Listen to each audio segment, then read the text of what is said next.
ఈరోజు కూటమి ప్రభుత్వం వచ్చిన తర్వాత విద్యార్థులకు, నిరుద్యోగ యువతకు, అలాగే మహిళలకు చేస్తున్నటువంటి అన్యాయం మీద, మోసం మీద, వాళ్ళకు ఉన్నటువంటి డిమాండ్స్ నెరవేర్చేదానికి ఈరోజు అందరూ కూడా ఈరోజు వైఎస్ఆర్టీయూసీ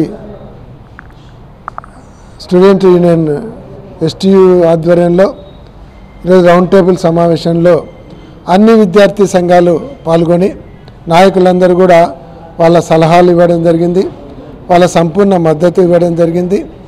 ఏది ఏమైనా కూటమి ప్రభుత్వం వచ్చి సంవత్సరం పూర్తయినప్పటికీ అటు విద్యార్థులకు కానీ, నిరుద్యోగులకు కానీ, లేకుంటే ఇతర వర్గాలకు కానీ ఏది నెరవేర్చకపోవడం ఒకటి. ఏదైతే 17 మెడికల్ కాలేజీలు జగన్మోహన్ రెడ్డి గారు తీసుకొని వస్తే వాటినన్నిటిని కూడా ప్రైవేటు పరం చేసి పేద విద్యార్థులకు వైద్య డాక్టర్లు అయ్యేటువంటి అవకాశాన్ని కోల్పోయేలాగా, వాళ్ళందరూ కూడా ఫీజుల భారం మోసేలాగా, అలాగే వాళ్ళందరూ కూడా అధిక వ్యయంతో చదివేటువంటి ఏర్పాట్లు చేస్తున్నారు. ఇది మంచి పద్ధతి కాదు. అదే ప్రైవేటు పరం కూడా చేయడానికి వాళ్ళకు కావాల్సిన వాళ్ళకు మెడికల్ కాలేజీలు ఇచ్చుకోవడానికి, అంటే చాలామంది ప్రైవేటు విద్యా సంస్థలు 70-80 కాలేజీలు పెట్టి 3 రాష్ట్రాలలో పెట్టి, అదే మీ మినిస్టర్ గారే 70-80 కాలేజీలు పెట్టి మెయింటైన్ చేస్తూ ఉంటే ఒక రాష్ట్ర ప్రభుత్వం తరఫున 17 మెడికల్ కాలేజీలు మెయింటైన్ చేయడం చేత కాదని చెప్పడానికి సిగ్గుండాలనేది కూడా నేను చెప్తున్నా. కాబట్టి దాన్ని విరమించుకోవాలి. మెడికల్ కాలేజీలు అన్నీ కూడా స్టార్ట్ కావాలి. అవన్నీ కూడా ప్రభుత్వ ఆధ్వర్యంలో నడవాలి. పేద విద్యార్థులందరూ కూడా డాక్టర్ కోర్సులు చదవడానికి అవకాశాన్ని ఇవ్వాలని మేము ప్రధానమైనటువంటి డిమాండ్ చేస్తున్నాం. ఏదైతే విద్యార్థులకు రావాల్సినటువంటి స్కాలర్షిప్లు అయితేనేమి, అలాగే నిరుద్యోగులకు ఇస్తామన్నటువంటి 3,000 రూపాయల నిరుద్యోగ భృతి పాత బాకీతో సహా మొత్తం చెల్లించే విధంగా వెంటనే చర్యలు తీసుకోవాలనేటువంటిది మరో డిమాండ్ చేస్తున్నాం.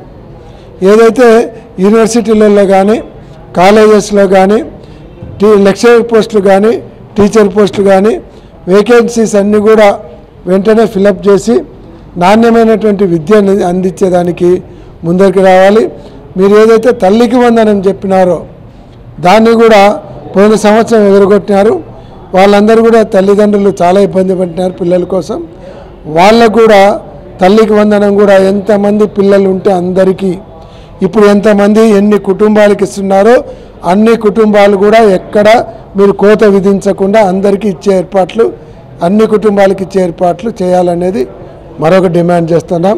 అలాగే ఇంతకుముందు ట్యాబులు ఇచ్చి ఎవరైతే పిల్లలందరూ కూడా వాళ్ళకు టెక్నాలజీ సపోర్ట్ ఇచ్చేలాగా జగన్మోహన్ రెడ్డి గారు చేసిన కార్యక్రమాన్ని కూడా చేసి అందరు కూడా ట్యాబుల్ సిస్టాన్ని కూడా పునరుద్ధరించాలని, ఏదైతే ఎడ్యుకేషన్ అన్ఎంప్లాయ్మెంట్ స్టూడెంట్స్కి ఇచ్చినటువంటి, అన్ఎంప్లాయ్మెంట్ పీపుల్కి ఇచ్చినటువంటివన్నీ కూడా మీరు నెరవేర్చే రకంగా మీ మీద ఒత్తిడి తీసుకొని వచ్చేదానికి రేపు 12వ తేదీన అన్ని విద్యార్థి సంఘాలు, అన్ని యువజన సంఘాలతో కలిపి ఈ కర్నూలులో ఒక పెద్ద భారీ ర్యాలీతో కలెక్టర్ గారికి రిప్రజెంటేషన్ ఇచ్చేదానికి అందరూ కూడా అన్ని విద్యార్థి సంఘాల, యువజన సంఘాల మద్దతుతో ముందరిపోవడానికి అందరం కలిసికట్టుగా రేపు ఈ కార్యక్రమానికి కర్నూలులో ఉండేటువంటి ప్రజలు, అలాగే విద్యార్థుల తల్లిదండ్రులు అయితేనేమి, నిరుద్యోగులు అయితేనేమి, ఎవరైతే విక్టిమ్ మహిళలు అయితేనేమి అందరూ పాల్గొని విజయవంతం చేయాలని విద్యార్థి యువజన సంఘాల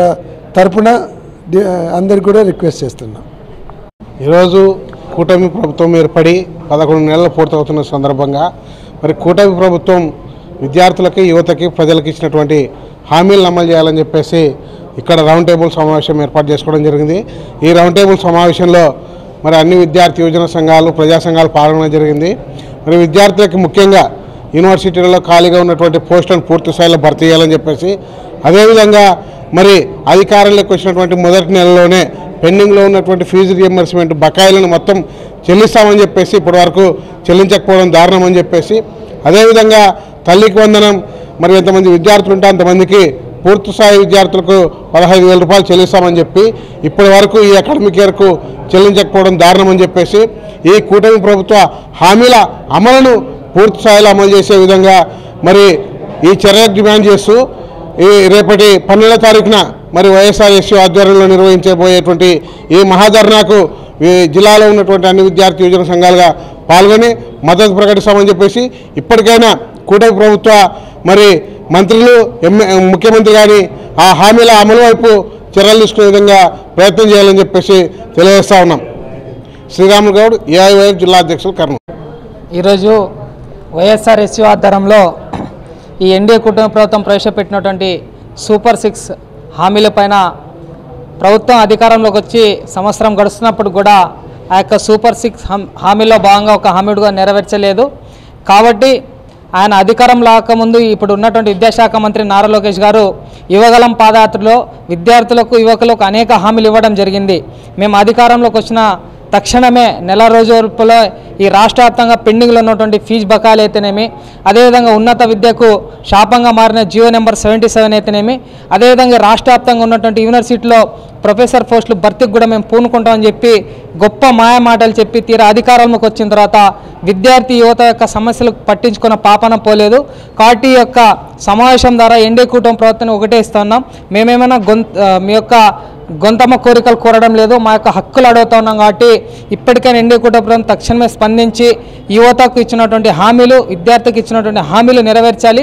లేని పక్షంలో రాబోయేటువంటి రోజుల్లో వైఎస్ఆర్ఎస్సీ స్టూడెంట్ ఏదైతే భవిష్యత్తు కార్యాచరణ రూపొందిస్తుందో దానికి ప్రత్యక్షంగా పరోక్షంగా విద్యార్థి యువజన సంఘాలుగా మేము పాల్గొని ఈ యొక్క కూటమి ప్రభుత్వానికి వ్యతిరేకంగా పోరాటాలు కూడా మేము సంసిద్ధమవుతామని చెప్పి ఈ సందర్భంగా తెలియజేస్తా ఉన్నాం. షాబీర్ బాషా, ఏఐఎస్ఎఫ్ జిల్లా ప్రధాన కార్యదర్శి. రోజు సూపర్ 6 హామీల మీద రౌండ్ టేబుల్ సమావేశం పెట్టుకోవడం జరిగింది.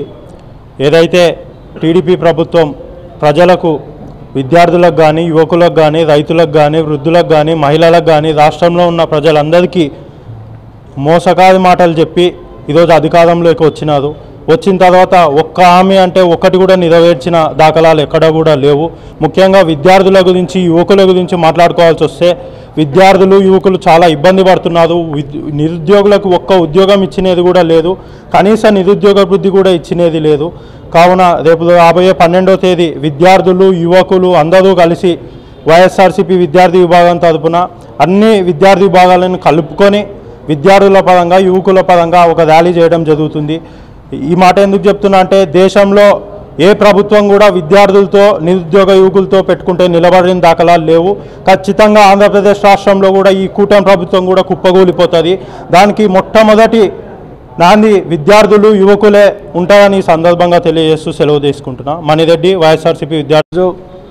కూటమి ప్రభుత్వం అధికారంలోకి వచ్చి మరి 9 నెలలుగా వస్తున్నా మరి విద్యా వ్యవస్థ అనేది నిజంగా చదువుతున్న విద్యార్థి యువత కానీ మరి చాలామంది యువత నిరుద్యోగులుగా మారినటువంటి పరిస్థితి ఉంది. కాబట్టి ఈ సూపర్ 6 పథకంలో భాగంగా మరి విద్యార్థులకు సంబంధించిన జాబ్ క్యాలెండర్ విషయంలో కానీ, అదేవిధంగా తల్లికి వందనం విషయంలో కానీ, మరి పేద విద్యార్థులకు అందుబాటులో ఉండే విధంగా మరి గతంలో ప్రైవేట్ మెడికల్ కాలేజీలన్నింటినీ కూడా మరి గవర్నమెంట్ ఆధ్వర్యంలో నిర్వహించే విధంగా ఉంటే దాదాపు 17 కళాశాలలో 11 కళాశాలను, మెడికల్ కళాశాలను మరి ప్రైవేటీకరణ చేయడం, మరి ప్రైవేట్ కార్పొరేట్ వాళ్ళకు ఒప్పజెప్పే ప్రయత్నం చేయడం అనేది చాలా సిగ్గుచేటు. ఏదేమైనప్పటికీ కూడా మరి ప్రతి పేద విద్యార్థి కూడా వైద్య విద్యను మరి చదివే విధంగా ప్రభుత్వం చేయాల్సిన అవసరం ఉంది. మరి తల్లికి వందనం కూడా తక్షణమే విడుదల చేసే విధంగా, అదేవిధంగా విద్యార్థులకు జాబ్ క్యాలెండర్ ప్రతి సంవత్సరం చేసే విధంగా నోటిఫికేషన్ డిఎస్సి సంబంధించి కూడా మరి ప్రభుత్వం తక్షణమే విడుదల చేసి మరి ఖచ్చితంగా విద్యార్థులకు మరి నిరుద్యోగులకు మరి బాసటగా నిలవాల్సిన అవసరం ఉంది. అందులో భాగంగానే ఈరోజు వైఎస్ఆర్ఎస్యూ స్టూడెంట్ యూనియన్ ఆధ్వర్యంలో జరిగిన రౌండ్ టేబుల్ సమావేశంలో విద్యార్థి యువజన సంఘాలుగా పాల్గొనడం జరిగింది. అదేవిధంగా ఈ యొక్క కూటమి ప్రభుత్వం విద్యార్థుల పట్ల అవలంబిస్తున్నటువంటి విద్యార్థి వ్యతిరేక విధానాలపైన మరి పోరాటాలు చేయడానికి మరి రేపు 12వ తేదీ మరి చేపట్టబోయే వైఎస్ఆర్ఎస్యూ స్టూడెంట్ యూనియన్ ఆధ్వర్యంలో చేపట్టబోయే కార్యక్రమానికి కూడా మరి విద్యార్థుల సంక్షేమం కోసం, విద్యార్థుల శ్రేయస్సు కోసం, మరి వాళ్లకు సమస్యల పరిష్కారం దిశగా మరి మేము తప్పకుండా రాయలసీమ విద్యార్థి యువజన సంఘాలు కూడా మరి సంపూర్ణ మద్దతు తెలియజేస్తామని, మేము కూడా ప్రత్యక్షంగా పరోక్షంగా తప్పకుండా ఈ కార్యక్రమంలో పాల్గొంటామని, తక్షణమే ఈ కూటమి ప్రభుత్వం విద్యార్థుల సమస్యల పరిష్కారం దిశగా ముందుకెళ్లాలని, లేని పక్షంలో తప్పకుండా పోరాటాలు చవి చూడాల్సిన అవసరం ఉంది అని చెప్పి ప్రభుత్వాన్ని హెచ్చరిస్తూ ఉన్నాం. నా పేరు రంగమున్నాయుడు, రాయలసీమ యువ విద్యార్థి సమాఖ్య RYSF రాష్ట్ర అధ్యక్షులు.